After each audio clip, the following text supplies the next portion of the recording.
It's time for Talk of Tallahassee, a public affairs program highlighting key issues of concern for Tallahassee and surrounding counties. Good morning and welcome to Talk of Tallahassee. I'm your host, Tammy Webb. We are going to talk about the Institute for Nonprofit Innovation and Excellence this morning. Our guest, Felina Martin, who's the Executive Director. Good morning, Felina. Good morning, Tammy. It has been a minute. How are you? Oh, doing great. I am, in spite of a global pandemic and 60-hour work weeks, I could not be more on fire and excited, Tammy. Oh my goodness, 60-hour work weeks. Yes, well, I tell you what, that's going to slow down a little bit. But, Tamara, we are so passionate about the nonprofit sector at any and being able to support other nonprofits that the 60 hours a week is nothing. Yeah, I will recover from that. The most exciting thing is that there is the Leon County and Tallahassee grant that is $3 million that has been released into the community. So how could I not be pumped up and excited to be able to work on getting that out and distribute it to our amazing nonprofits? Oh my gosh, we just skipped right to the main course, and now I want to tiptoe back to the cocktails and the hors d'oeuvres. Dessert first is not a bad thing. It is absolutely not a bad thing. And I tell you what, that is something I think I learned during COVID. You want that chocolate ice cream, girl, have it. And then take about a 3-mile walk. Exactly. It's all about balance. Absolutely.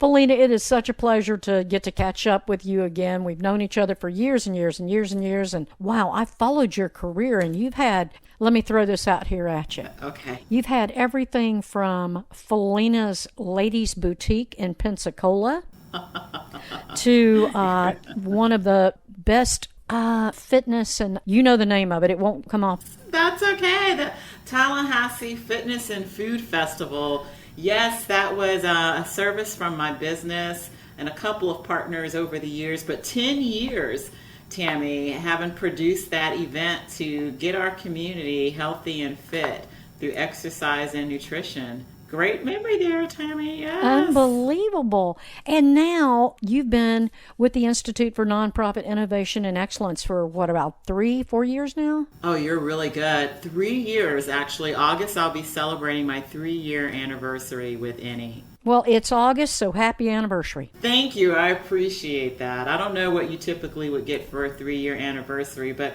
whomever would like to send me something. Is it silver? Do you get silver? No, that's at 25. Oh, my God. I won't make it that long, so bring on the 25-year anniversary early. You know what would be nice would be memberships. See how I just segued right into that? There you go, Tammy. You're really good. Yes, memberships are always a really great thing, and it continues to be rewarding. If an organization joins as a member, or if you're listening and you're a sponsor or a donor, whether you want to sponsor someone to take an educational class and help with their professional development, or you could sponsor a nonprofit organization to be a member at NE for the tune of a whopping $150 a year. You could help support that nonprofit with their professional development and their sustainability. I want to go back and let's tell everybody who might not be aware, what exactly is the Institute for Nonprofit Innovation and Excellence, nickname NE? Yes, and that's NE, not Audi. So if that helps you to remember, we love to be the NE and not the Audi there. But I will tell you, our mission is very simple, and it is to strengthen the capacity and impact of the nonprofit sector through education, collaboration, and advocacy. And those are the 3 main pillars that we live by every single day. And it is definitely an honor to represent the nonprofit sector and work on their behalf in terms of advocacy, in which our organization was definitely a key player last year in the midst of COVID-19, Tammy, with helping to advocate to a tune of $4 million in local relief funding for the nonprofit sector. And then we also are really big on collaboration, again, part of our pillar in our name, that, Tammy, we collaborate and we forge collaborations from anything to working with government entities to education institutions to businesses and nonprofits. We really need to work together to do what's in the best interest of our community. So that's a big part of who we are.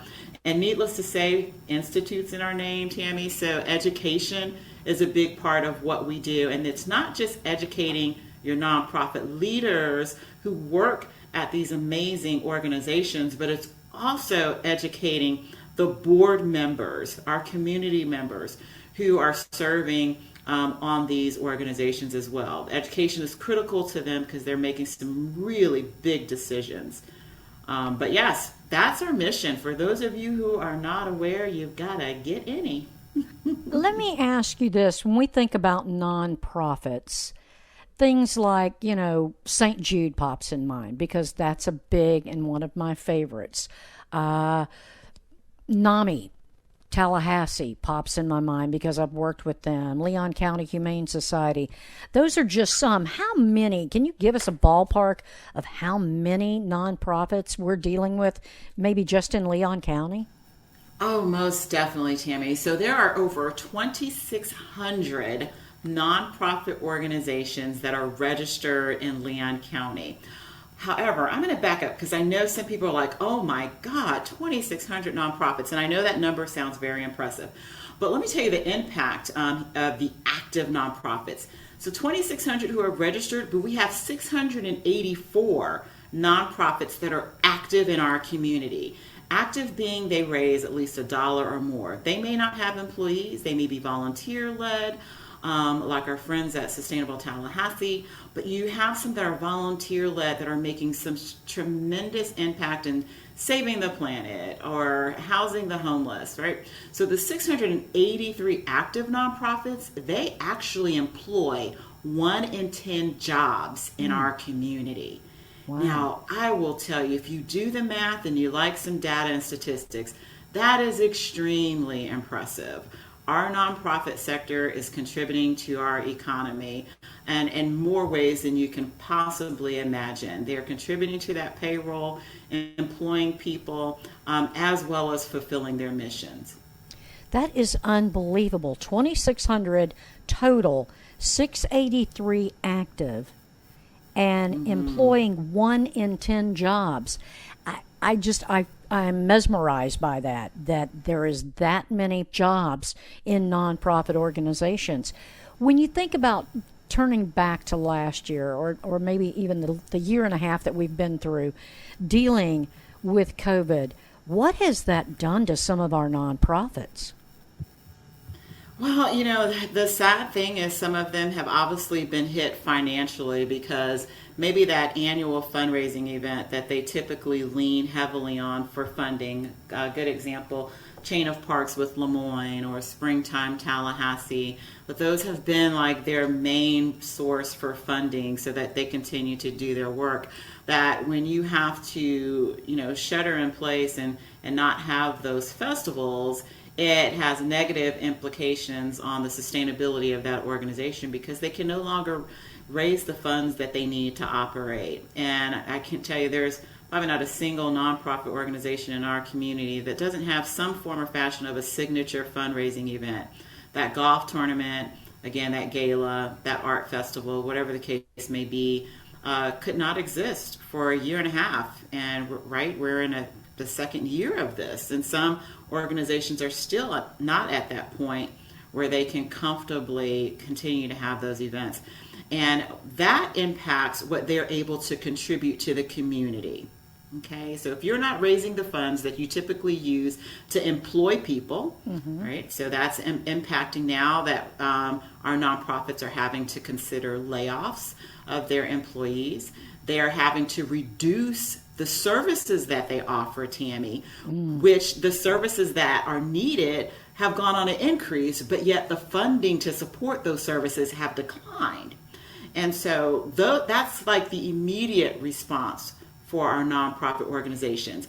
Our nonprofit organizations are definitely on the front line. They're used to crisis. They are used to the environment of maybe a battered woman and children who need sheltering they're right at the forefront of crisis management. So to be there and be prepared for a pandemic, they're ready for that. Some of our human services are ready for that type of environment, but they are not necessarily having the funding to fulfill the need. So there is an increased need that they may have and are definitely having to pivot on how they generate the revenue to fulfill that need. So it's a really kind of vicious situation that our nonprofits have been impacted with in terms of COVID. And now, is this something that through their membership with any, they're getting help with? They're getting maybe ideas of different ways to fundraise, or can you tell us how any is helping with this? Most definitely, Tammy. One of the things that we launched shortly after this stay-at-home order last year, we actually had launched in February our Revenue Research Center. We launched it February in 2020, and lo and behold, March shut down, right? But we were still able to provide high-functioning services from our Revenue Research Center, and hence the name. The intention of the Revenue Research Center is to help nonprofit organizations, regardless of their mission. You could be saving the planet to saving babies to saving turtles, regardless of your mission. You could go to the Revenue Research Center. You could do grant research, look for funding that's outside of the Tallahassee community, national funding, right? And so we opened that Revenue Research Center, as I mentioned, in February, closed down in March, but we were still able to serve our nonprofit members through free grant research, Tammy. Wow. That came out of the Revenue Research Center. We also launched a COVID-19 funding page that whether you were a member of any or not, on our website, which is myany.org, and that's M as in Mary, Y as in yo-yo, INIE.org, you were able to go to that website, and you still can to this day. And we have a COVID-19 funding page, and any nonprofit organization can go and peruse through some selections of funding opportunities that we've identified, some great grants we've identified, and they can go and apply for those. So we launched that. But the Revenue Research Center, thanks to our amazing leadership locally from the county and the city, they have approved to provide any with funding so we can assist any nonprofit organization, regardless, Tammy, of membership. They can come and use our facility to do grant research. Oh, wow. Exactly, Tammy. We were so grateful and are grateful that the commissioners from both city and county saw the value in the service that we offer from the Revenue Research Center. And because of that, we're able to extend our two national grant databases to any nonprofit organization to schedule an appointment to come and do some grant research. And we're looking at a system, our two national grants database systems, Tammy, you're talking about at least 26,000 resources for grants. Oh my goodness, 26,000 resources. Yes, you can go through it. We are so excited about this, Tammy, and I'm grateful to you for extending the opportunity for us to share. Last year, Tammy, we were able to assist 57 nonprofit organizations with providing over $6 million in grant leads. So 57 nonprofit organizations use this services, and at total, when we look at the whole year, we were so excited that we could say we provided over $6 million in grant leads to these organizations. And we want to help more, Tammy. We want to help more nonprofits. This is just amazing information, Felina, that you are sharing with us this morning. If you are just tuning in, maybe you were a little late getting the radio on, you're listening to Felina Martin. Felina is the executive director for the Institute for Nonprofit Innovation and Excellence. Nickname is INNY. And if you want to go to the website that she mentioned, because everything we're talking about this morning, you can pretty much find at the website. It's myINIE.org. And we're talking about this research center. We're already halfway through the program, by the way, Felina. When you and I get to talking, exciting stuff takes over. And if you're listening this morning and maybe you work for a nonprofit, maybe you're one of these nonprofits, she mentioned everything from turtle rescue to art. No matter what your nonprofit is about, there's probably some answers that you're looking for by joining any. Yes, ma'am. Most indeed. And one of the things too, Tammy, if any of your listeners are interested in starting a nonprofit, we can provide resources within that area as well too. If there is a particular cause that you're just really passionate about, being actively engaged in making a move, we can either help you connect with an organization that may already exist. They may have board positions available that you might want to serve on, volunteer opportunities that you may want to participate in. Or if you want to launch your own nonprofit, we actually have, in honor and in celebration of National Nonprofit Day, on August the 17th, we have our signature program, How to Start a Nonprofit. Oh my goodness. Yeah, yes. It's an hour long, and we do it during a time of day that if you're working full-time job, you can make time for this because it's from 5:30 to 6:30 on August the 17th. And again, how to start a nonprofit. For our members, the class is free. For non-members, if you're kind of like, I just want to see a little bit more about what this is about, it's a whopping $29, Tammy. Oh my goodness. Yes, $29 investment, and it includes our 6-page toolkit on how to start a nonprofit. And that toolkit, it's a value of $200. It will save you hours and hours of time identifying everything that you need to start your nonprofit organization. And even if you started a nonprofit, let's say it's been dormant for a couple of years, it's like you got it started, you got your 501c3, yay you invested the time, but then you're like, oh my God, what's next? Then this is a class for you. Unbelievable. So again, I want to repeat that, August 17th. If you're driving and you can't, jot that down or get that in your phone calendar, you can give me a call next week, or Felina would be happy to talk to you at any, or go online. It's right there at your webpage too, right? Oh, it's definitely right on the front page of our website. You'll see upcoming events, and that How to Start a Nonprofit on August the 17th is right on the front page. Can I ask you something? This is I've been thinking of this the whole time we've been talking. What is one of the most unusual nonprofits that you're aware of? Oh, let's see. The most unusual. I knew I'd catch her off guard. Good for you, Tammy. I'm glad you didn't prep me on that one. You're going to get my honest reaction on there. Yeah. I say that because I actually had someone say to me, I've always thought about starting a nonprofit for snakes. And I thought, what in the world is he talking about? But he really was adamant about, tracking, I guess because there's this big problem in Florida with snakes that people have released and what happens to them, and they hunt them. And I thought, I need to ask Felina Martin if she's ever heard of a snake nonprofit. That's funny. I have not heard of one. I love this question, Tammy. It's really making me dig deep there. I have not. I think probably the most unusual one that I may have heard of so far was maybe a group that was based on like magic. And, it was just a nonprofit to help to create awareness about the benefits of magicians or being a magician and magic and what that can contribute, and it was just very interesting. Wow.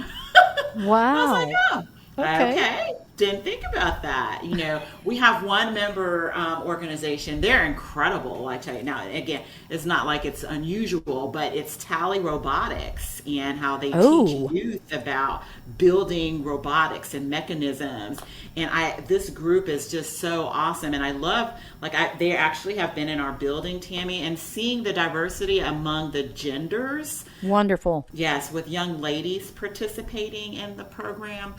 So I think shout out to Tally Robotics for grassroots effort, husband and wife team that are working really hard to make sure our children are in the forefront of the technology using robotics. That made me think of Big Bang Theory. Yes.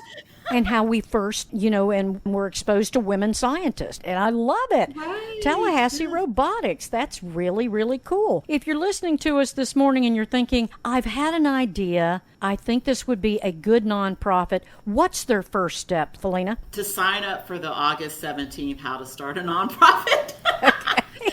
That's a pretty, yes, that, it's a great, easy start and introductory, because I say that, Tammy, and the fact that the content that we provide is invaluable. And again, the 1 hour that you invest in attending that class will save you hours down the long haul, and you can focus on your mission. It's almost, again, nonprofits are businesses, and you have to invest the time, the energy, and the effort into it, but you also need to know those critical things to get going. And like businesses, being a founder of a nonprofit organization, you are passionate about the mission and the problem you're trying to solve or address, or the change that you're trying to make. As a business owner, you need to be aware of all the resources available so that your organization is sustainable. And Tammy, that is a critical thing that we want people to think about. And one of the things I share, and Tammy, you're aware of this because, you've been in the community just as long as I have. We think about some of the nonprofits that are no longer existing in our community, and I reference them, not anything to be sad about, but to learn from. And the YMCA is one of them, that we no longer have a YMCA in the capital city. Why is that? An organization that served our community for over 65 years could not last and not be sustainable. Why is it that we no longer have the Mary Brogan Museum of Arts and Sciences in downtown Tallahassee? That is an incredible facility that was built on helping our children with STEM programs. Why is it after 10 years they had to close their doors due to a lack of funding? And so when you are thinking about starting your nonprofit, or more, if you serve on the board of a nonprofit organization, step up your game to make sure that that nonprofit is in it for the long haul, that there is longevity, that you as a board member and a leader are leaving a legacy for future generations to enjoy and to benefit from. You bring up a good question that I've had. How do you know how to be a good board member? Do you have help for that? Yes, actually we do. We have different classes. Actually, all of our classes are very, very good for board members to attend. And I'm so impressed by board members who allot the time for that additional education. So in our curriculum, there are several different classes that board members can attend. We have one coming up. It will be past this program date when it airs. However, we do record all of our sessions, but it's creating a communications plan. It's a workshop for 3 hours. We have a workshop that's built on crisis management. Oh my goodness. Nonprofits need that. So board members can participate and take advantage of any of the education classes that we have. When our organization joins our nonprofit, Tammy, the benefits are not just extended to the executive director or CEO or just the immediate staff. Any of their board members, immediate board members, can take advantage of all the education that we offer. Wow, such a wealth of information this morning. If you're just joining us, we have about 5 minutes left in the program. And I say that because there's still a lot that we haven't covered, Felina, and I want to make sure that if there are things that maybe I haven't asked you about that we discuss before our time is up. Oh, wow, sure. Well, one of the things that I'm really proud of, I mentioned collaboration is one of the 3 pillars that we focus on. And so we, in partnership with COCA and UPHS, have partnered together for what we're calling DEI and TLH. This is kind of a part 2, and it is how diversity, equity, and inclusion impacts the nonprofit sector. That's coming up on August the 24th. If any of your listeners are interested in that piece, love to invite you there. And more importantly too, Tammy, if you want to immerse yourself into the nonprofit sector, then we do ask your listeners to join us and or support us. And in that case, it could be one and the same for our 5th annual Sector Forward Conference, which is September the 29th and 30th. Again, the 5th annual Sector Forward Conference focused on nonprofits, but social innovation and enterprise is also a big focus of our conference on September 29th and 30th. A great opportunity to really connect with your area leaders, both in the nonprofit sector as well as the public service sector. So we do have a lot of our wonderful public servants who attend the conference as well. And it sounds like this would just be an enjoyable event for anyone who's interested in nonprofits or public service. Most definitely. If you are a business entity and you want to conduct business with nonprofit organizations, then this conference is where you need to be. I mentioned that nonprofits are big employers in our community, which means they have payroll, they have office expenses, just like any other business entity, printing, lots of needs. And so if you want to be in that world and identify a new niche for your business, then our conference on September 29th and 30th is where you want to be. I have one final question, and this comes from a close friend of mine who works for a nonprofit. And I was talking with her about a week ago, and I was like, what is going on? You don't seem yourself. And she said, I am learning grant writing. Yes. Bless her heart. And I said, I'm going to be talking with Felina, with Any. Let me ask if they have any help for you. We do. Through our Revenue Research Center, which is the beauty of that being launched last year, we not only provide free grant research services to our members and then access to the grant research databases for any nonprofit, we have launched grant writing services for nonprofit organizations at an incredibly nominal fee. You can get up to 16 hours of professional grant writing services through our Revenue Research Center. So have her call me, Tammy. Yes, have her call me. We'll give her the Tammy special. We'll give her the Tammy special to relieve some of the stress from the grant writing that she's going through. Within our Grant Research Center, we also have basics of grant writing, grant readiness assessments, toolkits and templates that she can use. So there is a lot of wonderful resources that we can provide her to help her. And as you were saying that, I'm thinking, this is a good job for someone to get into. Oh, with grant writing? Yes. Completely. If there is someone out there who's proficient with writing and can convey stories and thoughts very clearly and articulate those thoughts on paper, then grant writing is phenomenal. And that being said, Tammy, we have a grant writing contest. Oh. that Any has launched. It's our 2nd annual grant writing contest. That is incredible. If you'd like to learn more information, then just give us a call, 850-201-9766.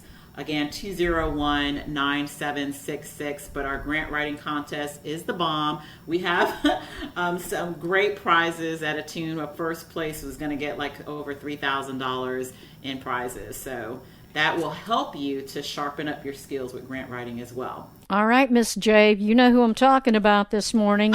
And I know right along with Miss J, there's probably Miss B and Miss A and Mr. W, and I could go on and on and on. It seems like I know a lot of people in the nonprofit field. And yes. Again, membership is key. If they want to join, how easy is it? If you are a startup nonprofit and your operating budget is under $100,000 a year, then it will only cost you $150 for 12 months of membership with Any. And you will get all the resources from access to the Revenue Research Center to up to 20 hours per week of free co-working space that we offer. I know we have amazing 5,000 square feet of space that is generously donated to us through Tallahassee Community College. And this beautiful space is offered to the nonprofit sector. And so, yes, we offer meeting space, event space, co-working space, just incredible opportunity. That's part of the benefit, Tammy. Some people enjoy that by itself. Yes. We've got to wrap it up. I could talk to you for another 30 minutes, but best place to get all the details, myine.org. Felina Martin, thank you so much for being on the program this morning. It's always fun talking with you. Likewise, Tammy. Thank you so much. This has been Talk of Tallahassee, an Issues and Answers public service program, covering issues of concern to those living in the Tallahassee area. If you have a concern you'd like to have discussed on our program, you can email us at tallahasseeissues@cumulus.com. That's tallahasseeissues@cumulus.com. Talk of Tallahassee is presented by WBZE-FM